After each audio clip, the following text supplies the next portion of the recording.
No. Make up your mind. No. Think. Since you're thinking now, go on, think. No, Is no. it fun? No, sir. No. No, sir. Absolutely not? Zero fun, sir. All right. Hello, everybody, and welcome to Hold Up, the show where we dive deep inside your childhood nostalgia, pull the movies from your past out to see if they hold up. I'm Hold Up with Andrew, and Andrew, who else are we Hold Up with today?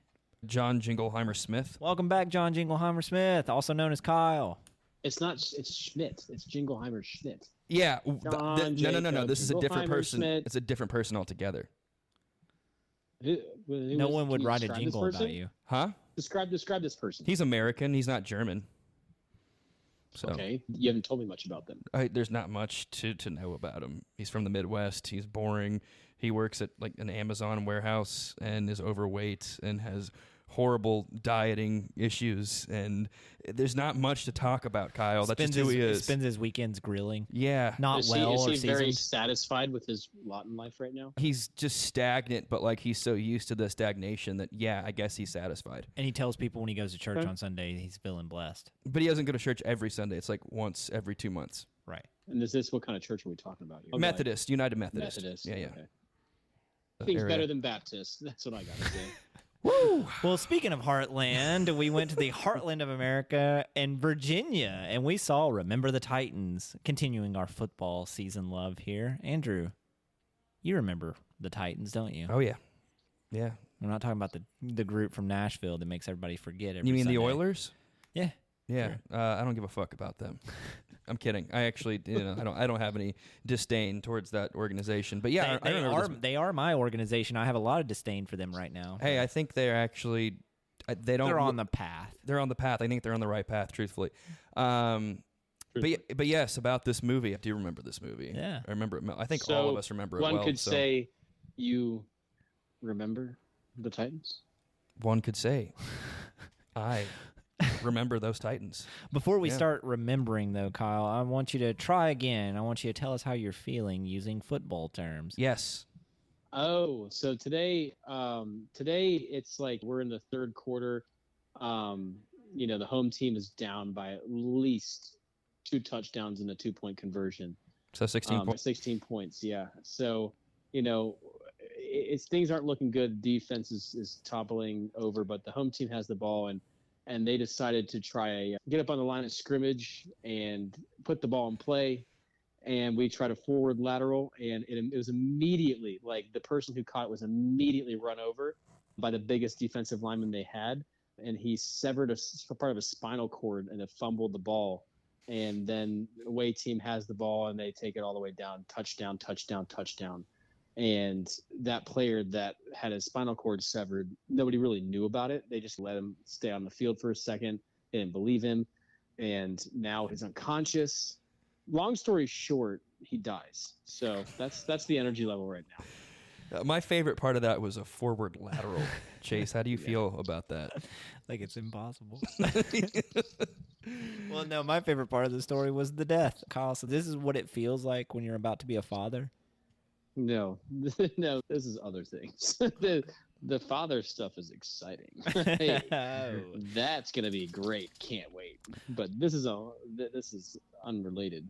This is just what football is. When people think of football, you think of loss of mobility at some point in your life, and that's like, I think I speak for everybody when I say like that's America's pastime right there. It's like CT being exactly. It's like being in a bowling alley with your kid's birthday when you're 38 and you shit yourself because you forget where you are, and everybody looks at you weird, and then you have a whole episode. That's football. That's football. Kyle, when was the last time you stuff. shit yourself? December 08. Okay. Very, very specific, but If you go to our Patreon right now and donate $5, we'll get Kyle to tell you the entire story of how he shit himself in December of 08. But moving on, Andrew, let's start with you. Let's talk about what you remember about the Titans. I remember going to see it in theaters. I remember everyone talking about how great of a movie it was. It was one that like everyone agreed on and enjoyed and talked about. I remember being like overwhelmingly filled with a feel-good movie when you watch one. This was that to a T, especially when I was 8-9 years old. I remember loving it. I remember everyone loving it. It was great. And for me, this was a real introduction to Denzel Washington as an actor, because I didn't think I'd seen many of his movies up to that point. Well, I don't think any of them were rated in the category that you were going to be able to see. Yeah, probably. Probably not. A lot of them were too mature. But yeah, it was all great impressions, all great memories. There wasn't really anything negative I can even think of in regards to this movie. It was universally loved. Do you have a favorite line from this movie? What's the one? What does he say to Yost? Right? He said, "You're a Hall of Famer in my book." After he had just been axed out of the Hall of Fame for not throwing the game and getting Herman fired. You know, he said to him, "You're a Hall of Famer in my book, coach." And they grabbed the football and raise it, and it was just like, That gets you every time. I mean, I've got chills right now after just repeating it. That one. Yeah. Okay. Again, it's a little cheesy, but like it hits you, and you can't deny it. It does though. This is one of those movies where the lines can be cheesy at times, but they're in the right spots, and the acting is good enough, and the direction is good enough, and the cinematography is good enough that like you're bought in and you believe everything, even though it is a little cheesy. But I agree with Andrew. I think there's a couple points where you're like, it just kind of like hits you. You're like, damn, okay. I think this is probably one of my favorite Disney movies of all time. This is a Disney movie, right? Yeah, like it is is. Disney at the beginning. Okay, I wanted to make sure we said that before we said that. But this is one of my favorite Disney movies, and it's probably one of the better live-action Disney movies that exists. I would say, I would put this right up there with like an Up kind of movie, and the quality of which I don't like watching Up because it's too sad. But like, Up was one of those movies too that like that whole movie was made in 10 minutes, and like the opening 10 minutes is all you need. Exactly. They could have just everything else ended is it set up from there. Yeah. But like this is one of those movies where I feel like I want to watch it like I watch Pirates of the Caribbean. Like it is a strong draw to watch this movie just because of like, yes, the nostalgia, but like again, I noticed some things watching it as an adult that I didn't even pick up on when I was a kid. And it's a very cool movie to watch, having not watched it since I was a kid, because it hits on all of the things that are kind of going on in our society right now, to some way, in some way, shape, or form. And I think that this is a really, we'll get into it later, but I think this is like it's a really good watch for now-a-time days, the not so fun now-a-times. I was gonna ask both of you, and Andrew, we can start with you. How much of the race relations did you pick up on this? And when you were a kid, not so much now. Tons. I think this was one of like the first movies that really opened my eyes to that world, because I was right around the age when I would learned about Martin Luther King and civil rights and things of that nature that were far different than the world that I lived in now, far, far beyond what I knew of everyday life. This was one of the first fictional displays of what racial tensions and segregation and real-life racism in modern-day society were like. There were probably some other movies, but this was probably one of the first, especially for the 8-9-year-old age group for myself. So yeah, it was very poignant in that regard. Kyle, did you pick up on anything when you were a kid, or was it just kind of like a football sports movie? No, this is one of those movies I think is we watched this in school. That's right. We watched this in grade school. Think we did too, now that you bring that up. I think I vividly remember like this being a movie in like a religion class or something near the end of the year. And that's on the west side of Cincinnati that we watched this too, which just kind of tells you like this movie's sticking power. If you're from the west side and you lived outside of the west side, you know what I'm talking about. But this is one of those movies that I feel like I can show my children to teach them about inequities and like inequalities and racism and being a bigot, and like that's how I remember this movie when I was a child. It was like it taught me a lot about that by just watching some of this movie. And Yeah, I mean, I agree. I think as a kid, too, like talking about what I remember from this movie, this was a big watch in the Barnett household because growing up in Alabama, we're a big football family, just like anyone else in the state. This was a lot of fun to watch as a kid, and it just kind of taught me to be respectful to everybody, no matter what their walk of life was. And that's what I learned from the movie as a kid. And there's some powerful moments in this movie, which we'll talk about more in detail. But one, I talked about Andrew's favorite line. My favorite part in this movie is where Bertier sticks up for Rev during the fall camp and yells at his friend for not blocking. And then him and Julius have that whole like strong side. That was a great weak moment. side. And Sounds then like that gave weak me side. chills again, like just to see that, because it's like that unity. That first time where you really see it. Right. You know? And so this leads me to a big point is you want to know what a lot of people said about this movie when it was being written? Cut the race shit.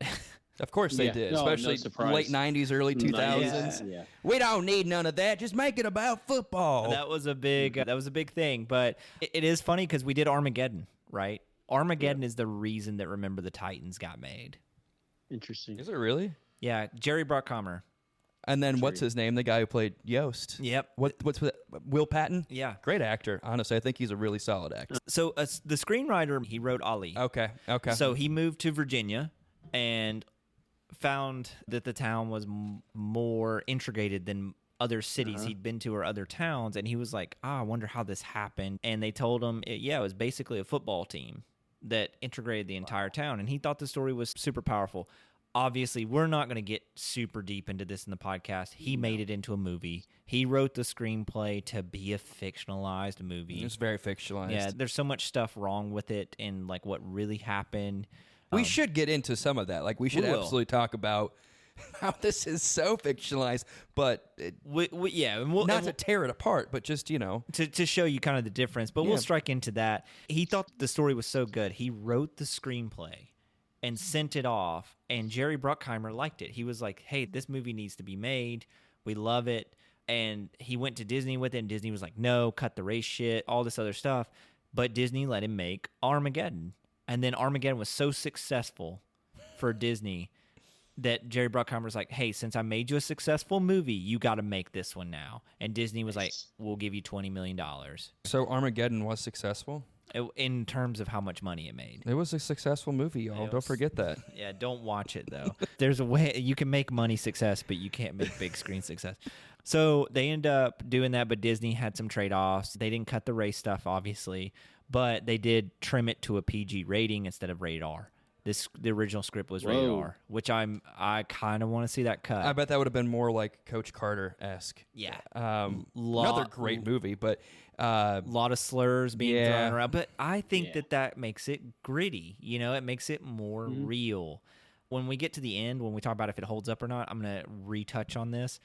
But my biggest worry going back as an adult, I was like, as a kid, this hit me really well. But as an adult, I'm going to wonder if it feels real enough and gritty and in that time period.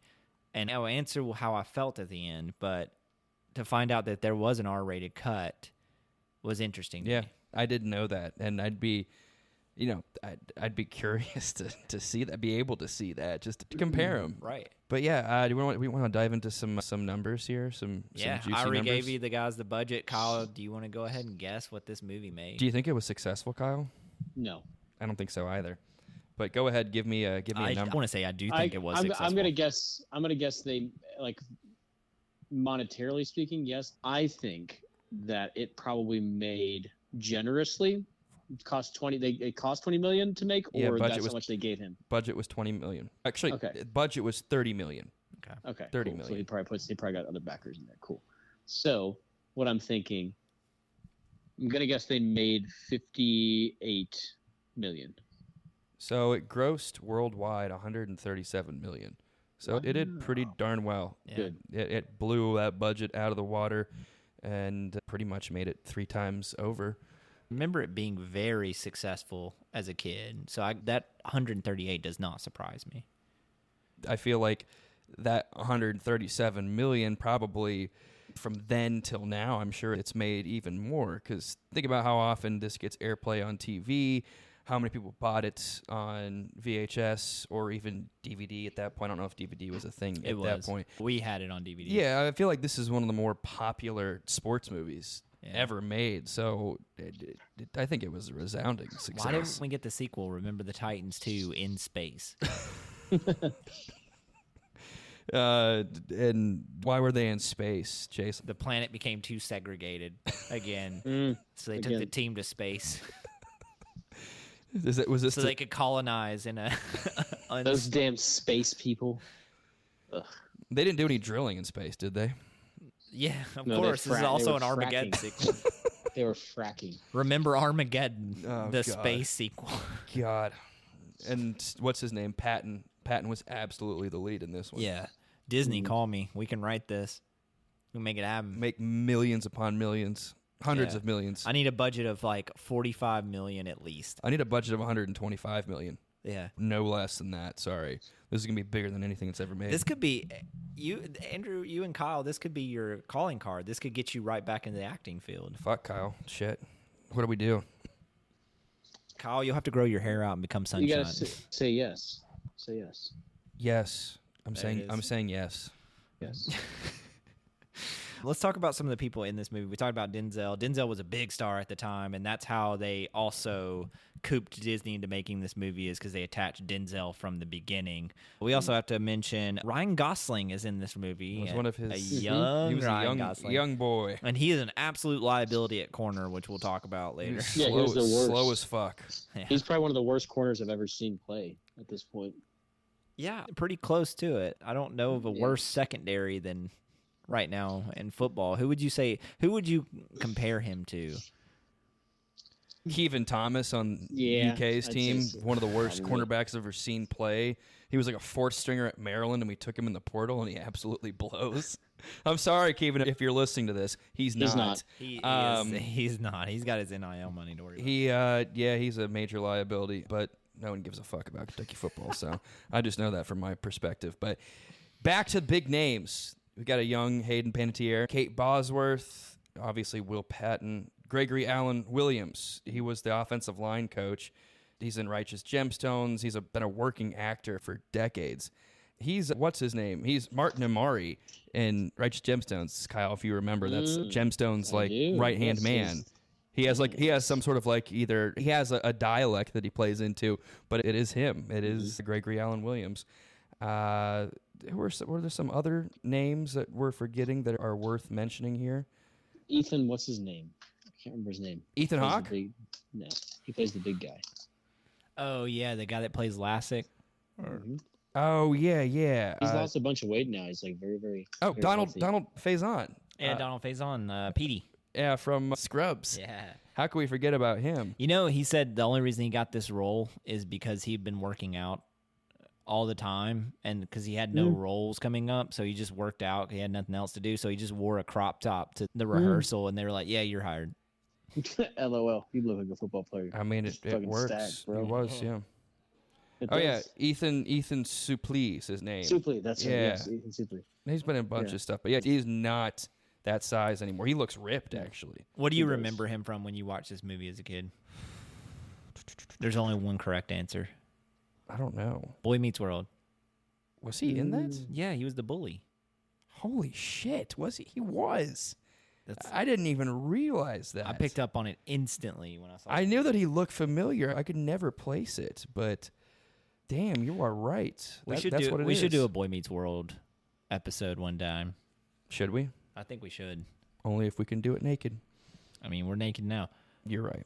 Cool. Let's dive in, guys. Let's just do the blow by blow, and maybe we'll break down some of the inefficiencies with the true story in the script. But Kyle, where does this movie take place, and where does it start off?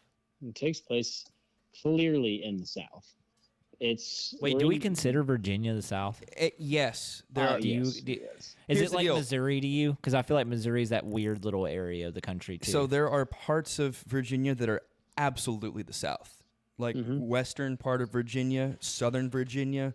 That is very southern. That is old school southern. The further north you get, the more mid-Atlantic it is. Like Yeah. D.C. area is no longer that's- South. that's- But back in the day, yeah, That's why I put Virginia like Missouri. It's kind of in a weird spot where it's like hovering over different territories.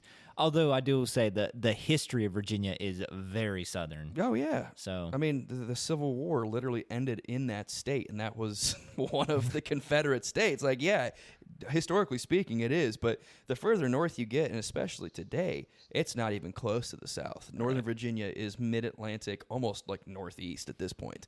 But back then, yeah, it was a different type of Southern, though. It was a lot more progressive than the South because you had D.C. That's why this there. happened there. Yeah, D.C. and all the federal workers, the people that came there from across the country, that just spread out to Maryland, Virginia, all around that entire circumference to the point where it was not really South at all after a few decades. But yeah, long story short, it was definitely a Southern state, even back in the 60s and 70s. What's happening in the Southern state now to open this movie, Kyle? Wait, how does this open? What do we? They're attending a funeral. That's right. It opens at a graveyard. We start where we will end, and yeah, everybody's at a funeral. Do they say who died at that point? Or No. They just kind of go. No. Yeah. It's just And a foreshadowing. It's just narrated by the daughter, and she's like, this is the story. Remember the Titans? There you go. Paraphrasing heavily. And we're introduced to Bill Yost as he's coaching this team in like this football practice for Hammond High School, as what they're shown on their pads and the coach's polo, as a big, I guess, rally is going on. It's almost like a racial riot. It's like a riot. Yes. Yeah, they give you brief exposition on it because you can hear it in the background or people talking about it on news. It's like some kid had been shot by police or something like that. Something like that. Yeah, so there's like some racial tensions in town, and people are at wits' end, and it is very much white side of things and the black side of things, and they're about to come to blows. And then what we get, Andrew? I think they're practicing, and they somehow get word as to what's happening downtown.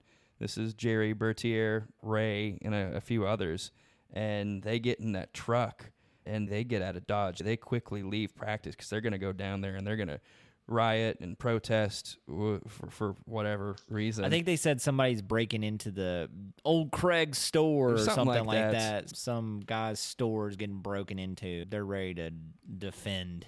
And before that, they get down there. They're right at the edge of the riot, if you will. But Yost goes after him. I think he's the one. He's the one who gets in the truck and drives down there. I think those boys, they run down there because they're not too far away from the town center. He gets in the truck, and right before they get into the crowd, he like cuts him off. He's like, "Stop this shit." Yeah. He's like, "Don't. You're making a mistake." And this is our introduction to who Yost is. And he seems like a solid man. Yeah. Like at this point. A fun fact too, I have a Bill Yost autograph that my dad got me because he's from Florence, Alabama, and lived in Huntsville after he retired. For a little bit. Yeah, roll damn tide. My dad met him at a conference, and he signed a piece of paper for me. And this was after this movie came out. Shout out to Dad, meeting Bill Yost. Cool. Very cool. Sounds like a nice guy. Yeah, said he was amazing. At this point, they start talking about the integration of the school. Like we get some like news blurbs and stuff like that, talking about how T.C. Williams is going to be an integrated school coming up. I don't remember the exact details, but we get introduced to Herman Boone pretty quickly here.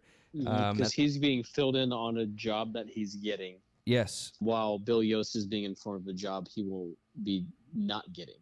And it's the same job that they're essentially being briefed on. And the weird thing is, as a kid, this plot moves so quick. This is like it gets 2.5 minutes. There is nothing going on. And I kind of appreciate that. They get to the point. But as a kid, I was confused on that, and now I get it as an adult reading the behind the scenes. So basically, they were combining, Andrew, you have some information on this, the 4 schools in the area? There were 3 schools in Alexandria. I don't know their names. I could look them up, but there were 3 schools. One of them was Hammond, which we see at the beginning. Yes. That's where Bill Yost was coaching. Yep.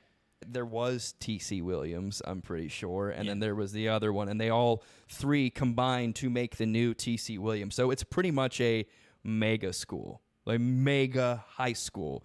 Fun little fact, the schools had already integrated by 1965 in this area. I thought so. Disney, of course, took the liberties to make it seem like the year 71 was when they finally integrated. But no, they had already been integrated. They simply just made a conglomerate of 3 high schools. So all 3 high schools were already integrated, and every single high school in that region was desegregated. They just combined and made a mega high school of 3 in the area. And in this movie, they're saying basically when they made the new high school, they decided to hire Boone as the head coach, Yeah. and all the white people of the town are up in arms on this. Yeah. Because Yost has been their guy for years now. Dude, And he's like been successful. he's been very successful. He's won championships. He's a future high school football Hall of Famer. But in comes Herman Boone, and in the movie, he came from like North Carolina or something like that. it's where he's really from too. That is where he's actually from. Yes, Mount Erie or something like that. yeah.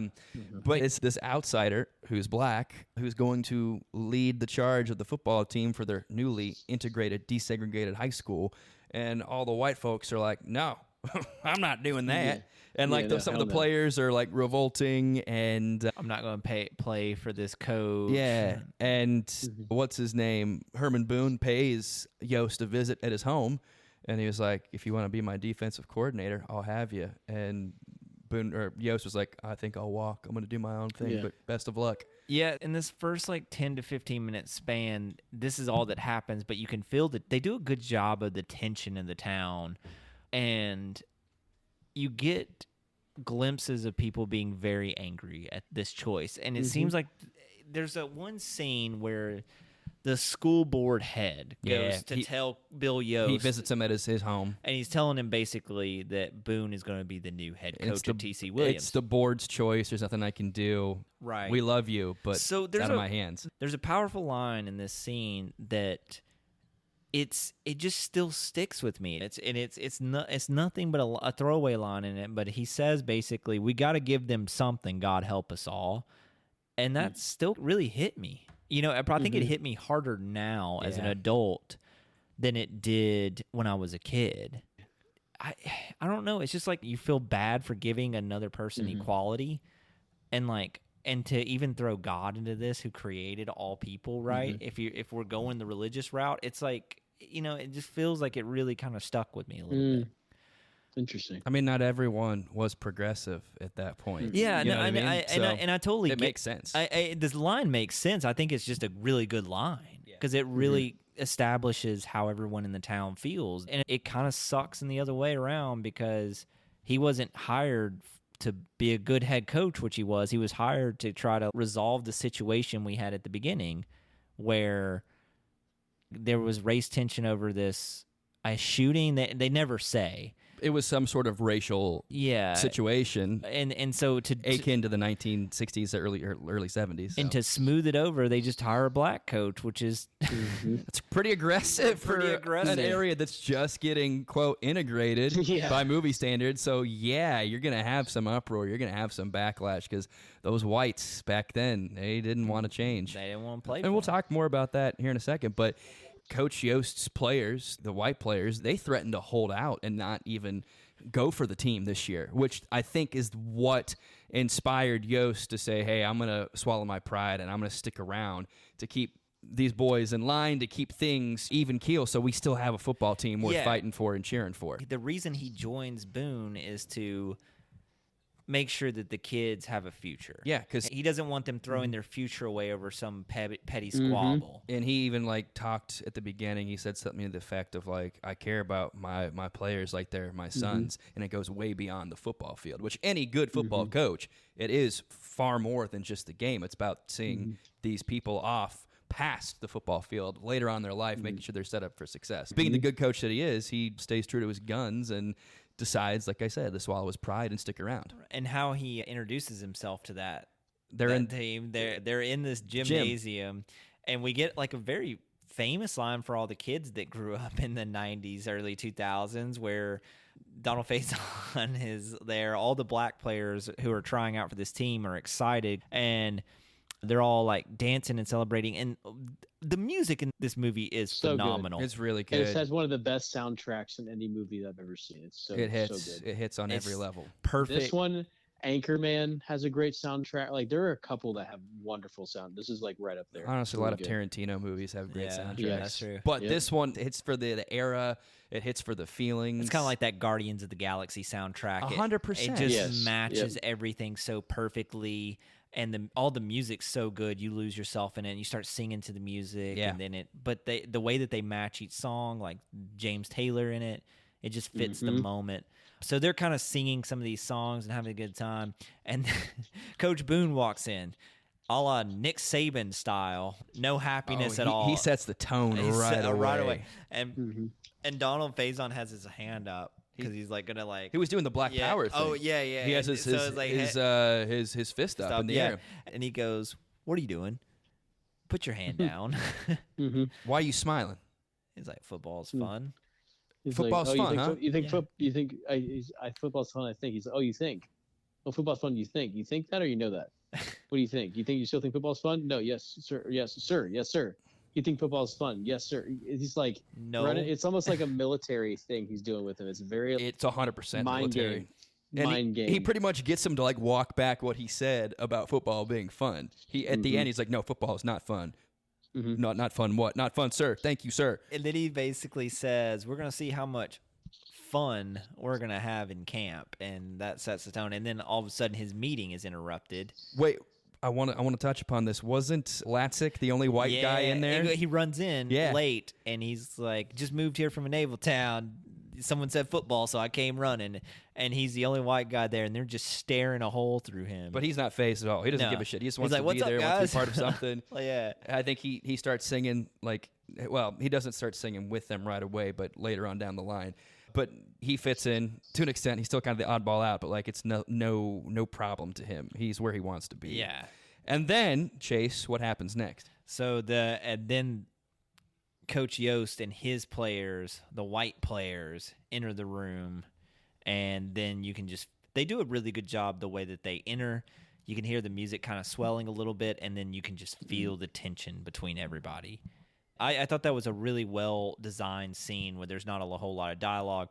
And then you get Yost and Boone having a conversation. Boone's kind of pissed off the way that he entered the room. He's glad he's joining him, but he's like, "You are undermining my authority," which Yost does a few times, which I think that they do that on purpose. I don't think it's like just an accidental thing. As a kid, I was just like, why are you so upset? And now as an adult, I'd be like, that would piss me off.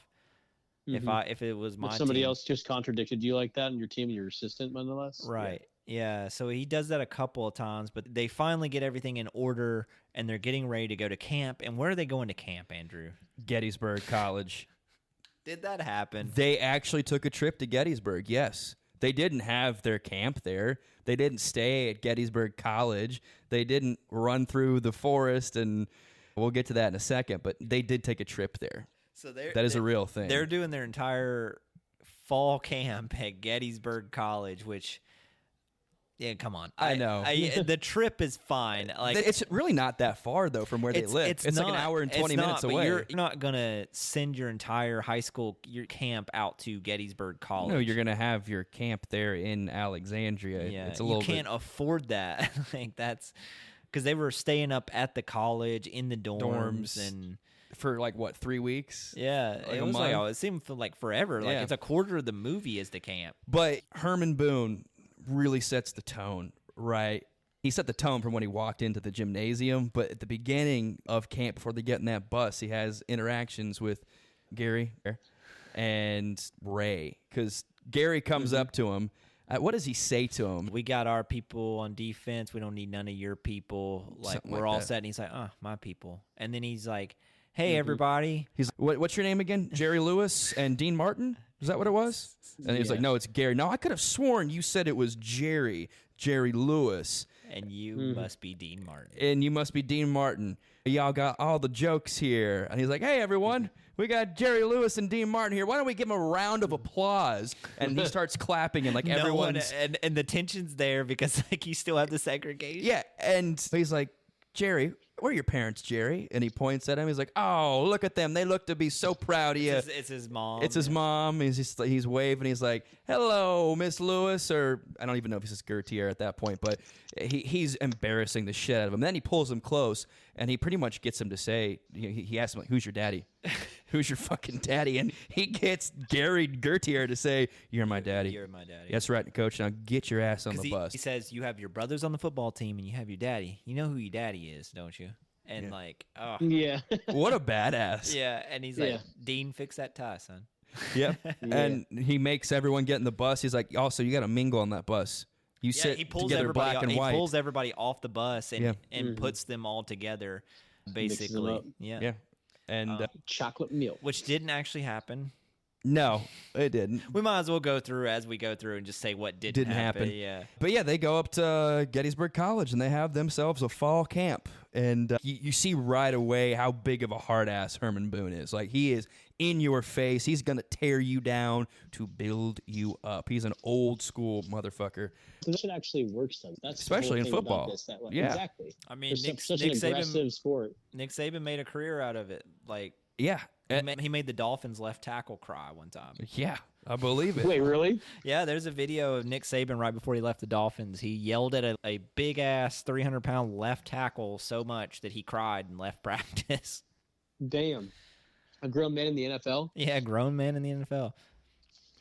But yeah, we this is where we first get into intermingling within the camp. I remember one of the first scenes, they're up in their dorm rooms or whatever, and Julius and Gary are rooming together, and Julius puts up a poster of the Olympics at 1968 with the fists and the Black Power salute, and Gary's, oh man, I don't want to look at that for 3 weeks, and Julius is like, you don't have to look at all. He's like, take that down, and they get into a fucking fight there. Yep. So right away, playing into some of the racial tensions, they're running plays outside. I think Boone, talks about you drop a pass, you run a mile. You fumble, you run a mile. You run the wrong play, you run a mile. And, like, you can see how grueling it is. Like, he's not fucking around. And he says John Hind Brown parts, like, multiple times in this movie, by the way. Yeah, what does that mean? Do you know? Kyle's going to ask you. It's like I don't know what ass. that Is it just like old school for ass? What does he say again? It's John Hind Brown parts. Literally I'm what going it to break is. my foot off in your John Hind Brown parts. interesting. I'm I sure have that just no means I'm going to idea. break my foot off in your In asshole. your ass. Yeah. yeah, but I don't know like what. It's a where that creative, comes from, though. euphemistic way of saying, I'm going to put a boot in your ass, you motherfucker. Yeah, motherfucker. Yeah, since that's Motherfucker. what Herman Boone says all the time. He drops the F-bomb a lot. Actually, I don't think I heard him curse at all. I mean, it's a PG movie, but I don't think he cursed like at all. No, I don't think that. I think there was barely any cursing at all in this No. movie. I think someone says ass a couple of times, but again, I want We to see the have rated R to- cut. We Yeah. have to bring it to the families. We have to bring it to the families. Do you think to that they were watch. going to do if they were going to do a rated R version with our army play Bill Yost's character? Arlie Irby? That's hilarious. Damn. But moving on, there are more tensions. Obviously, we're going to get to a boiling point or a good breaking point here. But Julius and Gary are still going at it after practice because these are like two bookend defensive linemen. So, like, Gary is Gary's team captain. Yeah, he fashions himself as a captain. He's a hard-nosed leader. He's very vocal And white. and very white, and Very white. He does say he's the only All-American on the team. Which he was an all-state player, literally. Like, and that's not made up. He had offers from Notre Dame and Alabama at the time. Yeah. So But there was Damn. another moment with him and Julius, like after practice, where he was like, "Man, why aren't you trying hard? Why aren't you tackling harder and shedding your blocks? Yada yada yada." And Julius is like, "Why are you only getting after us black people? Why don't you get after your white boys too?" And he's like, "I'm getting after everyone." And I don't remember what it boils down to. It's like Julius is like, "I'm just gonna do what I'm gonna do." and Julius calls him out and says, "You know that Dean, your best friend, is not blocked for Rev once all this camp." Yep. Yeah. And I think that, what's his name? Gary's like, "Man, you got a bad attitude." And he's like, "Well, attitude reflects Attitude leadership." reflects leadership. And that's when Gary was like, "Fuck, you got me there, man." That's my favorite line from this movie. Yeah. It's a good line. It's a good line to remember. Very good. But Very good. things start to build properly because then they got moments where they're dancing and singing in the shower. This is where Ethan Latzik or whatever starts singing "Ain't No Mountain High Enough" with some of the guys in the locker room. He's singing some of that Motown soul music with them, and they're like, "Oh shit, you can sing, dude! Like, holy shit, you're one of us. You're not, but you are. Like, we can relate on that level." And they love that. They eat it up. And you can tell the camaraderie is getting stronger. It's building. Palpable. It is, and I think the one scene that really gets us going is one of your favorite lines, Jace. I'm pretty sure it's like they're like night practice. Like they're not getting shit in. Yeah. They're not doing it correct. They go to Gettysburg first before that happens. They go on there. Oh, well, let's talk about that then. Yeah, I mean, we mentioned it earlier, but we'll keep it brief. The tension, to your point, Andrew, is they're not getting along. Boone's trying to get them to write an essay on each of their teammates, or they're going to do 3-day practices. That's right. He says get to know something about, your roommate or your... And they're all trying. Louis Lastic is the only one that's being successful at camp. Him and Rev are becoming friends. But then they go on they wake up at 3 a.m. and go on a run. I don't know how long this run was, but from 3 yes. So they start at 3 a.m. in the morning. And it's dawn. And it's like, when they start running too, they like pretty much just like, get out of bed, go, go, go, go, go, go, go, go. I was watching it. I'm pretty sure they like had them running barefoot, or at least that was like their intention. And I'm like, I don't know how far away like the actual battlefield is, but it's got to be at least a couple miles. They were running through mud and shit. Yeah, like it was brutal. Weren't even was, trails. Like, the whole point of this was to like, which is one of the most poignant and relative points of the movie, which is they get to a stopping point, and Denzel's looking over a little like cemetery cemetery in a meadow, and it's just the sun's kind of on it. There's a lot of fog. He's like, anybody know where we are? And everybody's like, we're at Gettysburg. This is where 50,000 men died. Yeah, died, and 50,000 men. Let that sink in. That's more people than most Major League Baseball stadiums can hold. Like that's a whole lot town. Of people. It's a whole town. It's my hometown. Yeah.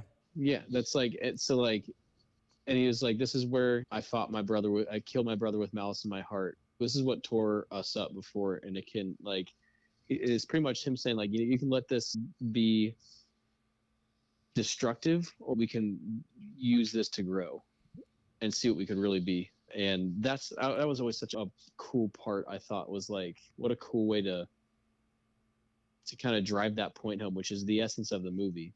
And now that point is like, are we gonna succeed, or are we gonna become this? And I think like subconsciously, just watching that, you're like, oh man, that's pretty heavy. But it's well done. So I always like that little. It's well lit tidbit. Too, because it's at dawn, very well lit. and they have the little fog. It's picturesque. Yeah, it's meant to be that way. Which is filmed in Rome, Georgia. Almost all of this movie was filmed in Georgia. Rome. And interesting. A lot. Marietta High School. Marietta. Yep. Yeah. Midtown High School. Yeah. It was great. Shit. It was Grady at the time. I think some of those championship or playoff games were filmed at the time Grady. Yeah. Midtown. And Druid Hills High School was another one too. Right. Yeah. I don't think so. I don't remember that. Okay. Part. That's fine. You don't have to think anything, Kyle. But getting to your point, Andrew, so we get to the nighttime practice after the run. Yeah. And this is where basically Bertier gets on his best friend for not blocking. Yeah. And he starts yelling at him and getting in his face. And you can see the coaches, they don't stop anything. They're they like what they're seeing. And Boone looks over at Yost and he like gives him a nod like, this is what we're trying to get to. And then Julius blows up this horrible zone read play that they're trying to run. Destroys it. Crushes Petey, who's been yelled at the whole time. I think we need to also mention that Boone has been extra hard on Petey. He keeps fumbling, and he keeps like walking away every time Boone yells at him. Might be a common theme going forward. He's just a player that doesn't respond very well to hard coaching. Little bitch. He's kind of soft. He kind of is. Softy. And so prima donna. So he gets blown up by Julius on this like bad zone read. But to be fair, though, Rev probably should have kept the ball. And Julius is giving Petey shit. And so Bertier comes over and he's giving Petey shit. And then they do the strong side, weak side, strong side, weak side. Yeah, and then they strong side, left side.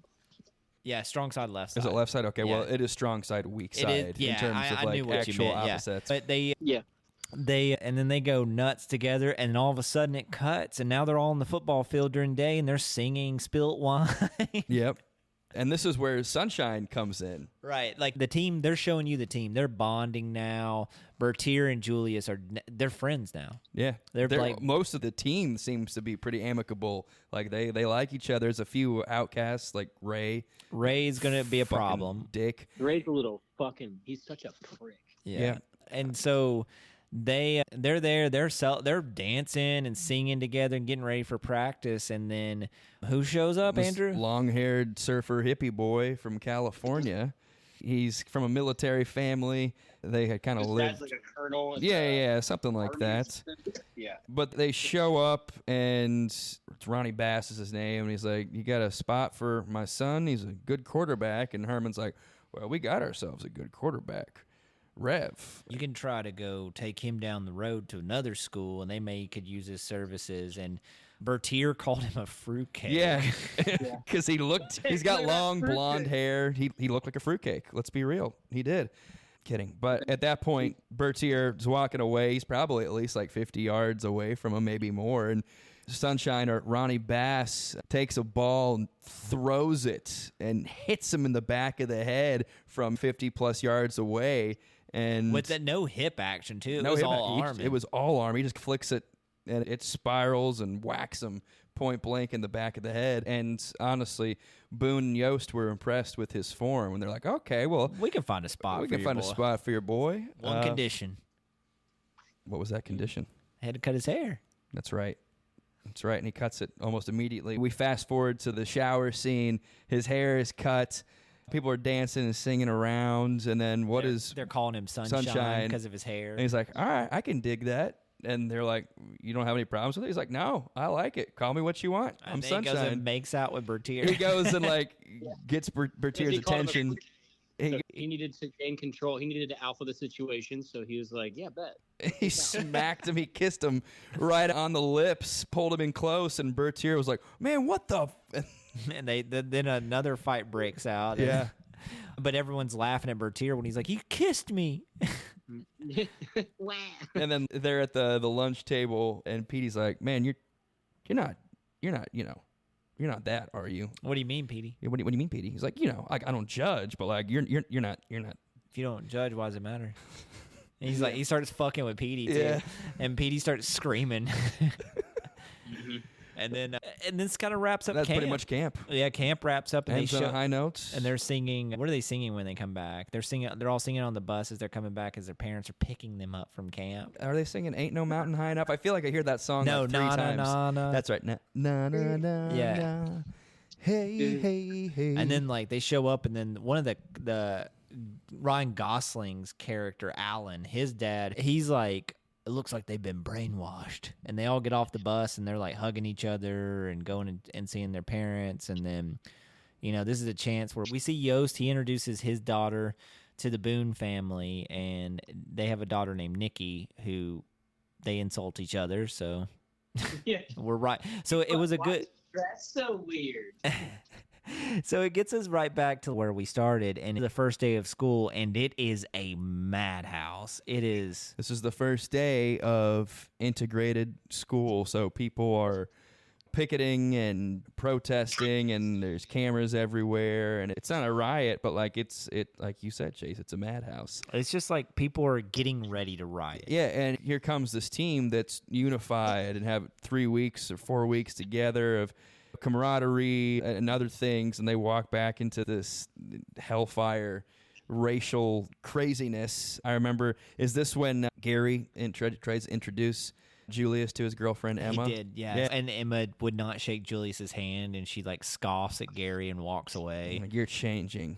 And then you hear Julius say, like, "Looks like we're not in Kansas anymore." Yeah. Which is just the popular movie line of all time, where it's just got to be put in every movie we ever hear. But anyway, and anytime a situation changes, we're going to hear that quote till the end of time. They end up in school, and then it just cuts to Boone, and he's on the football field. He's like, "This is my sanctuary. This is my house." So we get that moment. We're getting ready for the first game, right, Andrew? Yeah. They, I don't know who they play. I don't think it really matters, but they beat the shit out of the first team they played, don't they? They It's like 44-10 or something. Yeah, something like that. So, like, right off the bat, we learn that this team's pretty fucking good. It's really good. And, to dip back into reality, if you combine 3 high schools together in one smaller area, chances are your high school football team's going to be pretty good. It's going to have a significant advantage over the rest of the schools. But especially from a funding standpoint where they can send the whole team to Gettysburg to train for Right. all season. right. But we skip so many games too. It doesn't matter. Yeah, there's one game where a lot of the struggle here is Bertier and his friends want the segregation to happen. His girlfriend and Dean joins them, or Ray. I think there are three things that we should touch upon that happen on the field. The emergence of Petey being switched to defense and Yost kind of crossing. Did that happen the first game? It was like the second or third game. I think it was. And then, of course, Ray not blocking, and Allen getting benched in favor of Petey and his dad fucking going crazy. Everybody out here listening, everyone that loves Ryan Gosling's good looks and would just like fawn over him. He's such a dork in this. Don't ever draft him to play on your fantasy team. Don't put him as a cornerback. He can't cover anything. Like, it's single man coverage, Ryan. You have to jam someone at the line. You can't just let him run past. He gets beat deep like every single time. He doesn't. Slow he as doesn't shit. know leverage. He couldn't even leverage the run very well. He just got blocked. Like, he was bad. Yeah. So we got that out of the way. And so Yost at one point, goes to Petey. He's like, "You're going in. You're taking his place." Because he fits the wrong run gap on offense, and Coach Boone comes over to him. He's like, "You didn't even have the football to fumble this time," and yells at him. And then Petey just does what he always does. He sulks, takes his helmet off, walks away to like the crowd. He goes up to like the bleachers, like right at like the edge, not even really paying attention to the game. Yost goes up. He's like, "I want you in," and he's like, "What?" He's like, "Yeah, you're going in for Allen." He goes in, and what does he do? He breaks up a pass immediately. Yeah, it's like, and okay. he gets a fumble recovery, and Yep. he can play flattens corner. that guy out. He fucking lays levels him out. But Boone obviously liked the result, but he didn't like that Yost had crossed him because if you remember, Boone's the head coach. Yost is just the defensive coordinator. Don't forget those dynamics. And one thing that I find interesting in this movie is Yost and Boone like have some like terse words for each other multiple times, but it's never like anything that bubbles. You're overcooking my grits, Coach. Yeah, They stay amicable the throughout a entire lot of- time. The Yes. entire time. And there's- Even though they disagree with each other, fundamentally, it seems that some things they don't lash out, and they're very Cordial. productive. They're professional. And Boone is just all about winning. Yes. He's all about being perfect and winning. And Yost is like, "Is that really all you care about is winning, man? don't care Not about the the- in-between?" He's like, "I care about it all, but I care about winning the most." yeah, I'm a winner. Yeah. There's one point where Yost is like, "You don't have to thank me about Petey," and he's like, "You undermined my authority again." Yeah. And he's like, "Yeah, but you don't have to come down on these kids like that." And he's like, "Which kids you talking about?" "I yell at the white ones. You don't say any word." Yeah. He actually has a good line. He says, "I'm a mean cuss, but I'm the same mean cuss to everybody else out there." Yeah. Life is not going to give these kids any breaks, especially the young black ones. Yeah. And that was like a very good line. Incredibly. Yeah. Because, Yost kind of wanted to play that good cop to Boone's bad cop, and Boone's like, "No, that's not your stick." He's not going to get any breaks. Yeah. You think these white people out here are going to give him breaks, No. and let him just like sulk? No, he's going to have to learn to be tough. So it was can so be- as a kid, you were like, "Why is he being so mean to Petey? Poor Petey." And now as an adult, I'm like, "Yeah, fuck Petey." Yeah, he deserved Yeah, all that's- of that and more. He was definitely not understanding the assignment, and it's not about you; it's about the team. You got to show up, and you can't just fucking walk away when your coach is talking to you. Yeah. Then you get to play. Yeah, I need a life lesson. Like anytime things get hard, you can't just walk away. Mm-mm. A few more things that we should touch upon. Obviously, the team keeps winning. There was one night when Sunshine and Rev and Petey go to some bar, and They're celebrating their first win, and first or second win. It's towards the yeah. beginning. And Bertier at the beginning of this too. I want to add this on. Bertier and his girlfriend are still struck. She doesn't want to. She hates the fact that he's hanging out with black people. Yeah, and Ray is joining her. So you see Ray in the car trying to drive everybody away. And they're like, "Come on, Gary, let's go up to the hill. Everyone's gonna be there." I'm going to the Berg. Yeah, exactly. and his mom blocks him from going to the Berg with Julius. But yeah, back to your point, Andrew. They're all celebrating, and Sunshine tries to do what? Well, he's like, "Come on, let's go get something to eat. We can go into any of these bars." And Petey and Rev are like, "Man, no, you can't. Not here." And he was like, "What are you talking about? They'll seat us. Come on, I'll show you." And they're like, It's "Okay." like, I'll pay. Yeah, and they're like, "Okay." So they walk in and they go into some smoky restaurant diner type place, and the proprietor, the owner, is like, "We got a full house here tonight, boys." There's like 5 people in the diner. There's like 10 open tables, and Sunshine's like, "What do you mean, man? There's an open table right there." He's like, "I can serve whoever I want to, and I can reject whoever I want to. It's my restaurant." And he's like, "Yeah, that means you too, hippie boy." yeah, and he's like, "Get out." And so they leave, and Rev and Petey are like taken aback. They knew it was going to happen. Getting sent out because you're a black man in a restaurant is probably pretty alarming. It's, and you know, they yell at Sunshine. Yeah. They were like, "We tried to tell you, why did you go on?" And then it kind of like spoils the night for everybody. it does, but then it quickly moves on to the next scene, which I don't remember what it was, but they keep winning. They keep winning. I think this is where we got to talk about Ray. Yeah, Ray. It's like the third or fourth game of the season. Ray didn't block for Rev during all of fall camp, or he was off and on, and he lets Rev get hurt because he lets his block through. And this is probably their biggest test of the season so far. I don't remember you had mentioned the name. Marshall or It something? wasn't Marshall's the championship game. It was the other one. Groverton or whatever it is. They have a massive defensive tackle, huge defensive lineman, and he just lets him through the line, and he sacks Rev and breaks his wrist. This puts Rev out for the rest of the season, essentially. And that's when Sunshine gets in and becomes the starter. But Gary knows that Ray did that on purpose. He saw it. He saw it. He knew exactly what he did. And he pulls Coach Boone aside at the end. And he's like, "Hey, I want to talk to you man to man." He's like, "Sure, what's up?" He's like, "I want to kick Ray off the team." And Boone's like, "You know my rule, man." Which I don't know. What was his rule? What did he mean by that? He doesn't cut a player. That's right. He doesn't cut a player. And he was like, "Yeah, well, this needs to happen." Ray lets that dude through, and he was responsible for Rev breaking his and wrist. Sunshine had a hell of a game that game. He did. He came back, and he was a star. Looked like Steve Young or something out there. And Boone gave him that motivational speech where he was like, "I had 12 brothers and sisters, and both my parents died the same week. But my brothers and sisters looked up to me, even though I was the youngest." And I wasn't ready, but... And then they all leave, and the offensive line coach is like, "Did you have 12? He's like, "No, it was 8. He's like, "All right, 12 sounded better." But he stops Ray after they're all about to leave the locker room. He's like, "Hey, I know what you did out there. You didn't block for Rev." He's like, "Ray, you're off the team." And Ray's like, "Man, what? Blah, blah." He gives him the puffy chest, pouty, "What do you mean, man?" He's like, "You're off the team. You're gone." And I was like, "Ray, you should be off the team. You're about 30 years old. And you're also you're like a 5'9" right tackle. Fuck off, dude. You don't even be playing on the offensive line at that size." Yeah, all these big dudes, and you were the one that they chose at right tackle. Yeah, get fucked, Ray. But he kicks Ray off the team. And I think this is about the time when Yost finds out he's going to be inducted into the Hall of Fame. They have a little banquet, and he's one of 3 finalists. And this is where we get the coach that called Boone a right. monkey. So it was that game. Yeah. But he's told by the head of the Hall of Fame, he's like, "Man, if you help lose this game, you're a shoo-in." And the reason they wanted to lose the game was because they were looking for any reason to fire Coach Boone. If he slipped up once, he was gone, and they were going to give it back to Yost.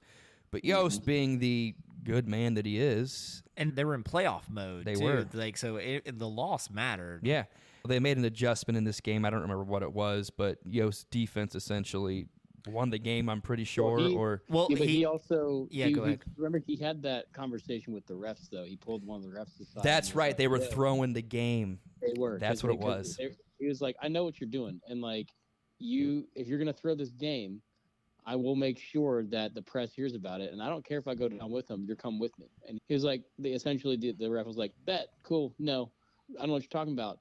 So then they adjusted their play style to catch him off guard. I don't know. I don't know what the. It didn't make any sense to me because why the ref would just listen to him and just not throw it anymore. But they just stopped throwing it. The refs just started calling because they were calling holding penalties and ticky tack shit on every single play to the point where it was creating a lopsided advantage for the other team. This one scene I did have an issue with just because of the choppiness, and it just kind of. It didn't make any sense logically. And then there's a scene over there where Bertier goes over and just points at the fucking coach. He points to the racist coach. He's like, And it's just like the most intense point. It's like Terminator. And that's something you get a flag for. Yeah, you get unsportsmanlike, And the ref was like, "Oh shit, that 18-year-old means business." Yeah. He's gonna kill me and my family.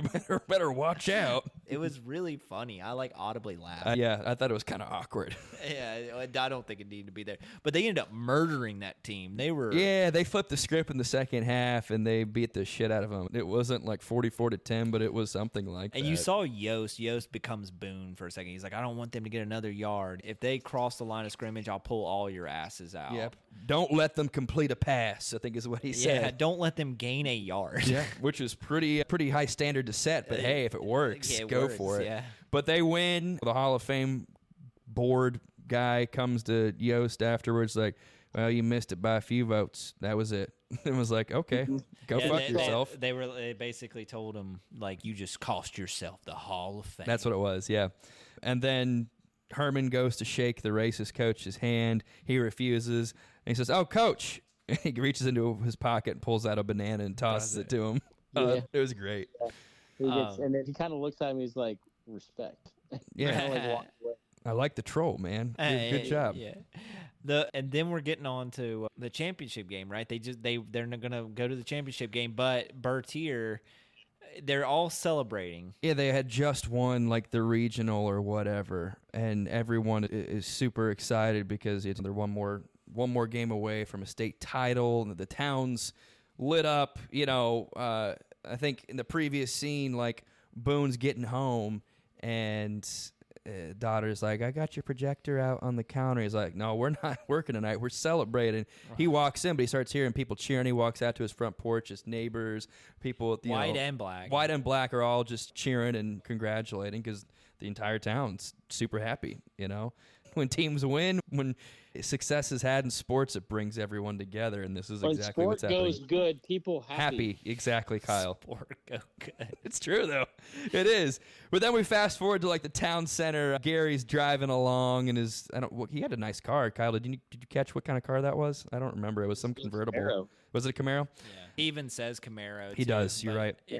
That was the last good one. That was the first bad one they made. No, the first good one they made. It was a good one. There you go. First good Camaro that was ever made. Gary Bertier is driving it, but he's going through town. He's waving at everyone. He, I don't know who he sees, but it's like an old friend. No, it's just everybody out being like, Gary. But there was one dude in particular who's like, yeah, man, let's go. And he starts revving up his engine. He's looking back, and he just goes forward and gets absolutely T-boned. T-boned by a pickup truck at the next intersection. So let's just say this. Gary Bertier did have a car accident in real life that did paralyze him. But it was actually a few years after. In real life, he actually played. He didn't miss the state championship. Yeah, he played in the state championship. And so he did get paralyzed by a car accident, but it was well after the fact. And then he had a second car accident that killed him, which is very sad. Like, horrible way to go. But it was actually after the conclusion of the 1971 season is when he had that. So so he did have it in high school. But it was after the season. It wasn't. Yeah, it wasn't during the season. So they embellished it. Like standing ovation for his mom when she got into the stadium. Yeah, there was none of that. No. Yeah, but there is a real point in this movie. Again, a lot of this is fictionalized. Like, yes, the city existed. Yes, the town was integrated and whatnot. It's just like told from the timeline's just really sped up.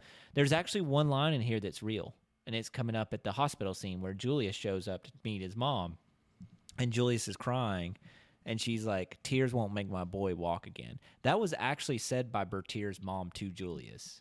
Oh, wow. Yeah, in real life. That's strong. Yeah, so. This was a part that I thought was cheesy when Julius walks in. Bertier puts up his fist. Like, I don't know if that was supposed to be like the Black Power fist or whatever, but that's what I thought. I was like, seemed a little odd to me. I was like, maybe don't do that, Yeah, I don't know if it was the black. I don't know if it was the black. I think it was just like solidarity kind of thing. Maybe.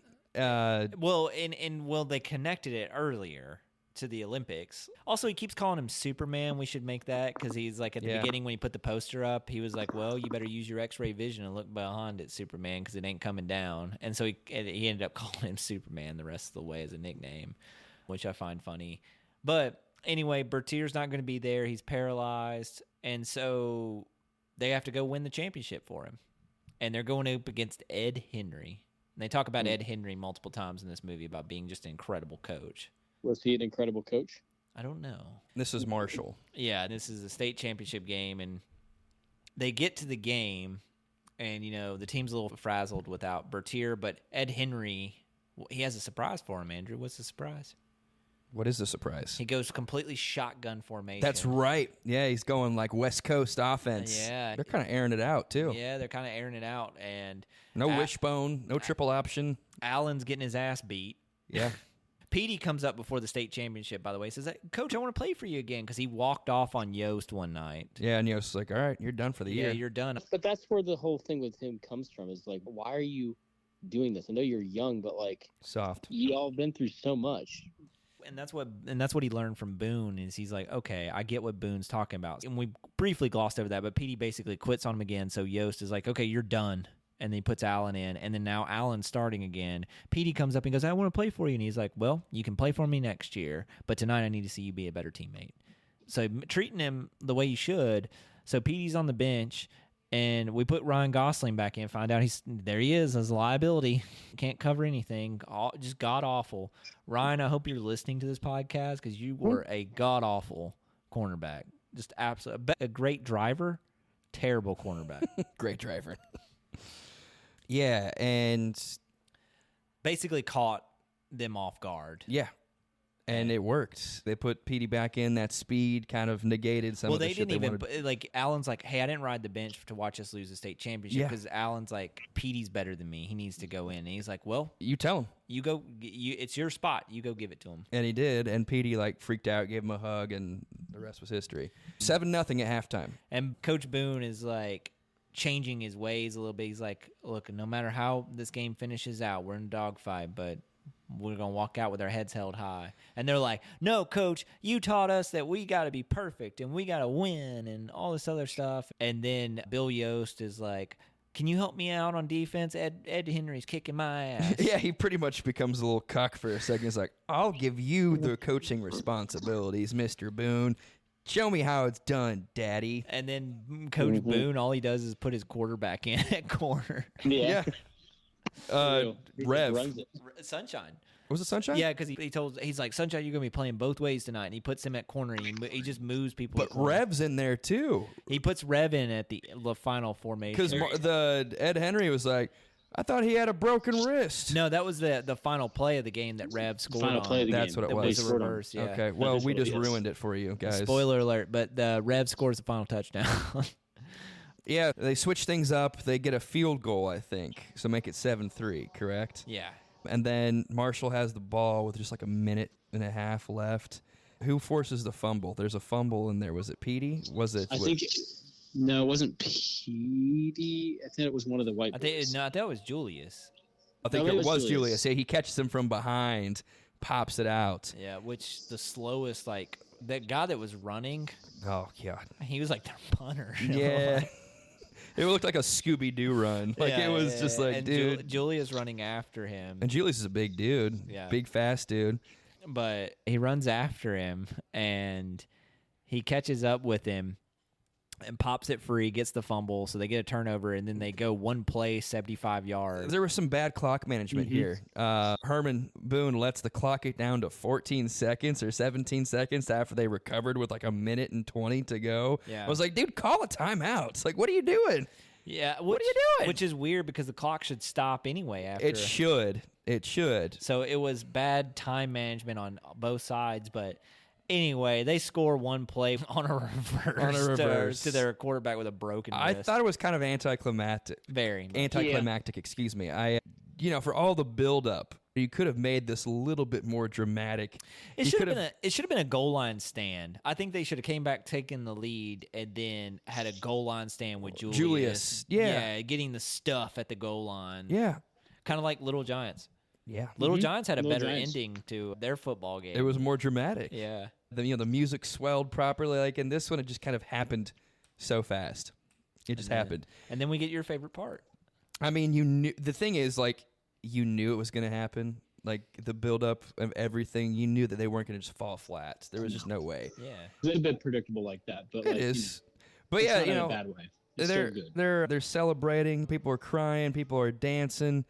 Yost and Boone have that moment in midfield. Hall of Famer in my book. Well, he says, well, Coach, you were the right man for the job. And he grabs him. He's like, you're a Hall of Famer in my book, Coach. And they both raise their hand. And that's when, like, the music does swell and, like, the emotions kick in. And it's pure bliss. The Titans have won the state championship. And that's where the movie goes to black, and then we open up to a funeral. Funeral, because Gary Bertier has died 10 years later. In the second car accident. Which they don't really say that. They just say he's passed away, and everyone's at his funeral. And we got a grown-up Cheryl doing the voiceover, which that's how the name of this movie came about. Really? Yeah, because the guy that wrote it did not know. He was like, should I call it All for One? And he was like struggling with the name of the movie. And then he wrote her saying, remember the Titans. Sometimes if you just listen hard enough, you'll get what you need. And so he listened to her say that and called the movie Remember the Titans. And that was that. And that's pretty much the movie, folks. Yeah. There's That's a lot more. There's a lot of other parts that we didn't get into that were definitely worth watching, that are very fun and add a lot, but that's the big stuff. And it's a very linear movie. There's not a lot of, it's just about, are they going to succeed or not, and are they going to overcome their environment there, which is a pretty realistic and like easy to relate to for, I think, a lot of people. Want me to go through a list here of all the things that were not accurate, my God. because I have a full list that just hit some high points. I do want to hit that this football season, Kyle, I don't know if this did not happen the way they said it did. This Titans team blew everyone out. The closest game was 5 points. Really? Yeah. They blew the next closest was out. 18 points. So they destroyed everyone. I mean, think about it. It's a conglomerate of 3 high schools into one. They have so many resources. They have so many students to pick from. You have the larger student enrollment you have, the chances of a good football team are much higher. So they just dominated. I think they won the state championship 29-0 or something like that. Yeah. But yeah, I'm just going to go through a few things. Just a few things. I think we talked about it, but the racial tension had been dispersed by the 1971. Schools had already been integrated 6 years prior. So there was no integration. It was just a conglomeration. All the other schools they played were integrated too. Virginia as a whole had integrated. So there were no full white teams, meaning there was no racist coach that called Herman. There probably was some racist there, but he was at least holding it back. For sure, but it wasn't like white versus black. Like it was, all the teams were integrated. They didn't do the dance on the field. We are the Titans, mighty, mighty Titans. Oh, shucks. They didn't do that. That was one of the corny moments I wanted to leave out. It was, but like, I don't know. I remember that as a kid. Though. I remember that as a kid. That one and the nah, hey, hey, goodbye. Like those two are ones that like I can. Hey, hey. Yeah, I can recite those from memory thanks to this movie. My people are of the buffalo. Nah, hey, hey. There you go, Kyle. The racist restaurant scene where boys got kicked out did not happen. Cheryl, Yost's daughter, was not as big into football, and she also had 2 other sisters. It was, and Yost didn't like that it was portrayed that way because he loved his daughters, all 3 of them. Obviously, no 3 a.m. in Gettysburg. Banana incident did not happen. There was no referee scheme. There was no Hall of Fame back in that timeline, so that was all fictionalized. Which they also wouldn't have an active coach in the Hall of Fame ceremony like that mid-season, so I didn't buy that one bit anyway. That's what, yeah. Ronnie Sunshine Bass was not a long-haired hippie, but he was from California. He also played at South Carolina. He did. He was a successful college quarterback. For the Gamecocks. Yeah, I mean, obviously Bertier wasn't paralyzed during the season. We know about that, but it did happen shortly after the season. Which sucks because he did have Notre Dame, Alabama scholarships, he did. which in the 70s... It was a big deal. Yeah, that means you're top-tier talent. But yeah, that's kind of like a list of things that were fictionalized, but Boone and Yost went on to be lifelong friends after that. They actually both died in 2019, like 4 months apart from each other or something like that.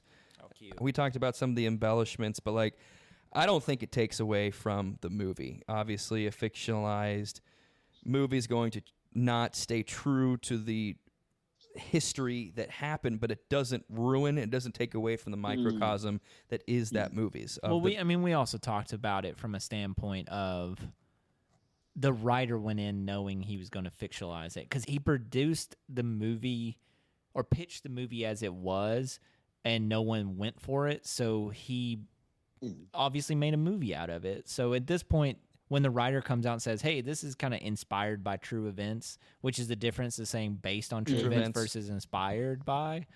Obviously, they're real people, but he made a movie out of it, and it's a much better movie than probably the story in real life of a already integrated football team beating the dog shit out of everybody. And another thing that I want to touch upon, there apparently wasn't much racial tension between the players at that point. It was mainly competitive. I'm sure there was some. Well, and the town looks at that as like a big step in that direction, that team. Yeah. So, but everything at that point, like everything you see in the town, has already like been wiped. So my dad likes this movie, but it pisses him off because my dad went to high school 15 minutes down the road from T.C. Williams. That's crazy. He grew up, well, didn't grow up, but in high school he lived in Springfield, Virginia. Yeah. He went to Robert E. Lee High School. No longer that, it's now John Lewis High School. Robert E. Lee High School. Yep. Is it the South, we ask? And because, Robert E. Lee Are is you a proud kidding, Virginian, Kyle? so... But they didn't like T.C. Williams. They hated him because they were so much better and so much bigger than everyone around them. And it wasn't really a racial thing. It was just because they had an unfair advantage and they were dominant in everything they fucking did. So, yeah. Crazy how that works out. Right? Yeah, I know. All that money, It's all those just people. So silly. Yeah. Well, that wraps up Remember the Titans. Again, Kyle was right. We hit the high points there. Who's calling you? We hit the high points there, but there's so much to see with this movie. Andrew, let's start with you. How do you feel about watching this as an adult?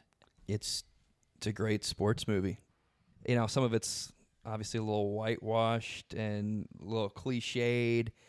It doesn't go into the nitty-gritty. You watch this movie to feel good. It's a feel-good movie. It's a good microcosm of that time.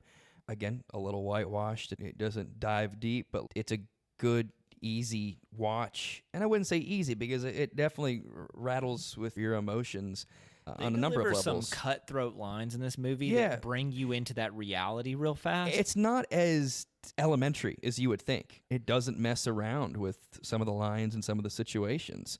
There are racial slurs. There are things that, take you the aback. slur that they have for Boone. Yeah. I mean, they say that multiple times. Multiple throughout. times. Yeah. I'm trying to figure out how to best say this. Its poignancy does not fade away watching it in my 30s. It may not have the same lasting effect on me as when I first watched it when I was 8 or 9 or whatever, but it still hits you. It still hits you in multiple areas and it does its job. I don't really have many critiques in that regard. Definitely a little cheesiness, but like I said, it's not that elementary. It really isn't. Kyle, what did you think?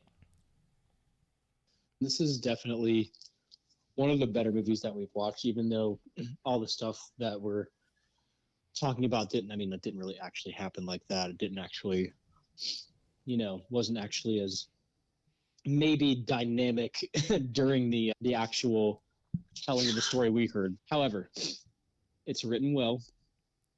I go back to this. It's written well, has good cinematography, good acting, good directing. It tells a story concisely. There's not a lot of fluff or filler. They get right to it. The movie knows what it is, even though that we're embellishing a lot. It's still they know what kind of movie they're trying to make and they make it. This is an empowering story. It's a feel good story. It's touching, and it hits on bigger societal aspects that we all have kind of taken for granted. So putting yourself in that kind of world seems a little far-fetched, but I do think that it does have a lot of pertinence today, especially with how the world is now and how divisive everything is and how people can't literally just talk to each other or go to Thanksgiving and not have to worry about not talking to your uncle or your aunt or whoever. It's a good reminder that we can come together and do things if we just listen to each other and try to get to know people for who they are. And you can still build community. And I think that's something that, again, I just think it's a good watch right now. It's a feel-good watch for right now. I think we all need a little feel-good watch these days.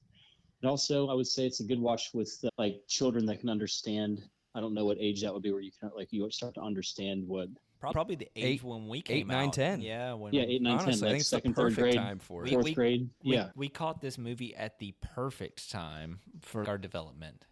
It was just a very, again, entertaining. It's iconic. And I'm saying this because, like, again, I don't like football. Like, I'm not a football person.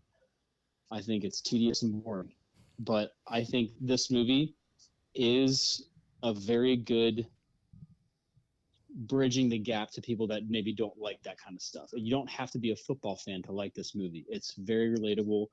There's a lot of fun moments in it, and the football is just a vehicle, for the story that we're telling. Yeah. And I do appreciate that, and that's again why, like, it will get one of the higher scores for a quote unquote children's movie, and it's not really. It's like a family movie, but it's very good, and I do think that my memories of it served me correctly from when I was a kid. Yeah, I mean, I didn't want to like go into extreme detail to show my hands, but obviously this movie holds up, like, without a doubt.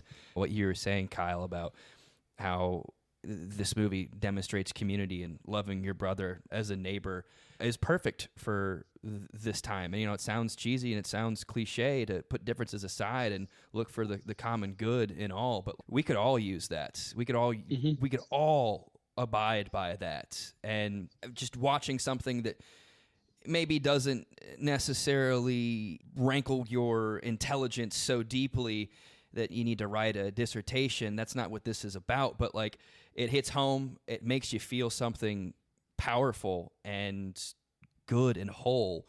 And I think that's something the world could use. So this movie hits even harder, honestly, as an adult. Yeah. In my opinion. And I said at the beginning that I was going to kind of, going into this movie, when I pre-watched it, I was like, okay, I don't think it's going to be, it's a kid's movie. At the end of the day, this is a kid's movie. It's a family movie. It's a family movie. It's Disney. So I was like, oh, it's not going to be gritty enough to make me feel anything. Like, now that I'm older, I've seen a little bit more of the world. I've seen the world from that darker place. I was like, I know how that world was or could have been. I don't know for a fact because I didn't live it. I didn't think the grittiness was going to be there, and I didn't think it was going to get me. I was very surprised. I was like, I don't think the R-rated cut's needed. No, it's really not. And it really shone through, and the honesty and the truth of the movie was there. This movie nailed it with a family rating of PG. I am interested in what the R-rated version looks like. It's probably like Django and Absolutely. Jane. Probably. And the main pivotal characters, Herman Boone and Bill Yost and Gary Gertier and Julius Campbell, like, the world needs more people like that. And frankly, like, there's nothing cliche or foil about those, static, I should say, about those four characters. Like, they are so strong and something to admire, honestly. Well, it goes back to the simple quote from Anne Frank. Like, it's just like, she really believed people were good at heart. And as much as, like, we look at our world now, and let's be honest, out there statistically, the world we're living in now is the safest it's ever been, but it doesn't mean that we're not still going through... There's still evils. There's still exactly horrible things. Horrible things. It's just now everything's in our face, and we see it. Things are bad now. Things are bad now. But things were bad then, too. Yeah. And some might argue or make an argument that they were worse in some ways, especially for a lot of different groups of people that we don't even need to get into that. But, like, that's a different podcast, yeah. Exactly. But this is not minimizing what we're going through right now as a society. On whatever section of the spectrum you land on it, it's still tough. And I think this is a good reminder, again, that that doesn't need to consume us. That doesn't need to be our identity. It can be something we can work through together if we choose to. It's petty differences. Yeah. Is at the end of the day, petty, like, yeah, good point. Petty's a good way to say that. Yeah. None of this shit should matter. No.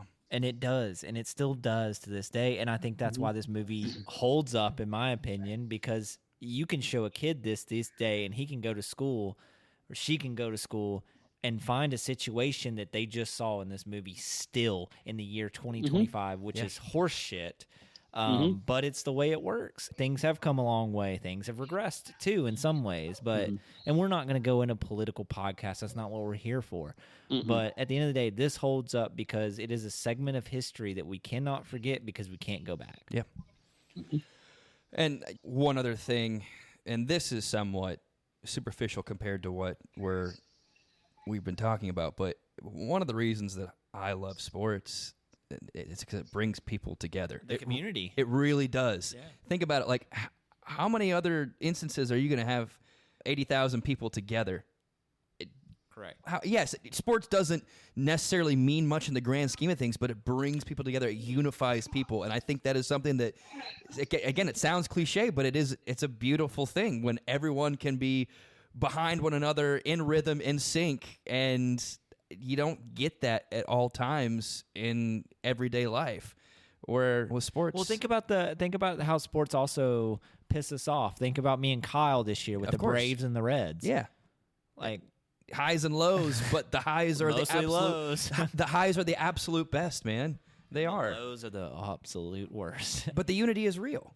It really is. So, Andrew, it holds up, right? 100%. Kyle, it holds up, right? Kyle, Yes. very dramatic there, I love it. Just like a Disney movie. No, there it is. It holds up. So, without a doubt. Like, yeah, there's nothing else we could say now. to be honest, I thought I was going to when went into watching it, but I didn't expect to enjoy it as much as I did. Yeah, I was really locked didn't. in. Yeah, What would you give it IMDb rating? you know, it's not poorly written. It's pretty well acted. I'm not going to put it in the 8s, but I'll give it like a 7.4 or 7.5. I'll do 7.5. Kyle, what would you say? What do I think IMDb rating is? No, I think What's your what- IMDb yeah, what rating? would Is you it give doesn't it? matter. My rating is going to be probably a 7.7, 2 points taken off for some of the cheesiness. I said 7-1, Yeah. which is pretty high praise for me if you know me. I give it extra points just for the fact that I was so astounded at how much I enjoyed it as an adult. Do y'all know what it is actually on IMDb? 7.6. 7.8. So we weren't too far Wow. off. We were pretty And, close. It is voted best sports movie multiple times over. It That makes probably sense, it's yeah. probably in the triumvirate. What would you say is a better sports movie? I think Rudy would be up there, honestly. No, not Rudy. He was offsides. But it's a great movie. Shit, man. Me personally, this is kind of a deep cut, but there's a movie called The Greatest Game Ever Played with Shia LaBeouf. Yeah. I think that is a phenomenal sports movie, like one of the best. Okay. Tin Cup's a great movie. Miracle about Miracle on Ice. Miracle. Miracle. I That would is say so Miracle is fucking probably good. one of the best. That's great. I still think this one takes the cake. Like this one, I can always come back to. It just sticks out. What about Hoosiers? Hoosiers is great. Yeah, Hoosiers is. I love Hoosiers, man. Bull Durham was always good. Yeah, yeah. Kyle, what about you? What's some of your favorite sports movies? Major League also gets me every time. Coach Carter. Major Coach, League's Coach funny. Carter would be up there, 100%. Coach Carter's good. Coach Carter's good. Coach Carter is more like that R-rated version of Remember the Titans. But it's a so little bit. good. Yeah. Not Cool Runnings. No thanks. I have to say Sandlot's probably- overrated. I'll say it right here on this Yeah, podcast. We we still gotta do that. This is one another because people one- have been asking for I a long time. Well, it'll happen. We'll get to baseball season. I watched this on the flight to New Mexico this past Thursday. I fucking love Moneyball, the movie. I think Moneyball, is yeah. good. Moneyball is Moneyball is good. so fucking good. That's one of my favorite movies of all time. But again, Did you put The Longest Yard, the original Longest Yard, in this conversation? yeah, it's a great one. Yeah. It's a great one. Would you consider Rocky a sports movie? I mean, it's Kind of. Rocky would be the top if that's the case, but a lot of people don't put it as a sports movie. Caddyshack, would that be a sports movie? I mean, Yeah, I guess so. it's definitely a sports movie. We can go on and on about any sports movies. Kyle, do you want to do the honors this week? Well, you know what we do here, folks. We reach into your past, we pull them out, you push play, and today we can say that Remember the Titans holds up. Beautiful. Cute job. Well, in the meantime, you can go follow us on Instagram, Andrew's favorite TikTok. Go to our website, leave us a message, tell us some movies that you want to see. You know what's coming up next, Andrew? Are we doing Gone in 60 Seconds? No. I always say No, that one. You do. The month of October is here. It's Halloween season. It's one of our favorites. We got some plans for you guys. We're going to hit Halloween 3. That's one of Andrew's favorites. That's going to be exciting. Maybe we'll have a guest on for maybe some under wraps. I don't know. We're going to keep it all a surprise. But you know where you can follow us. In the meantime, to see what we're doing next. We'll see you all around the corner for some spooky season.